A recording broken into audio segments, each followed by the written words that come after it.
ایک شخص باقاعدگی سے نماز پڑھتا تھا۔ مسجد سے اس کا رشتہ مضبوط تھا۔ لوگ اسے نیک سمجھتے تھے، مگر گھر میں اس کا رویہ بدل جاتا۔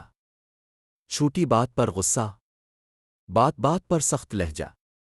ایک دن اس کی بیوی نے نرمی سے کہا، آپ نماز میں سکون ڈھونڈتے ہیں، مگر وہ سکون ہمیں کیوں نہیں دیتے؟ یہ جملہ اس کے دل میں آتر گیا۔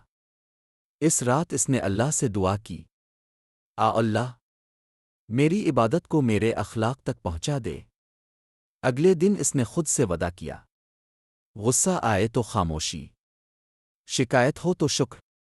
آہستہ آہستہ گھر کا ماحول بدلنے لگا، اور دل کو وہ سکون ملا جو صرف نماز میں نہیں بلکہ اچھے اخلاق میں ہوتا ہے۔ سبق: اسلام صرف عبادت نہیں بلکہ صبر، نرمی اور اچھے روی کا نام ہے۔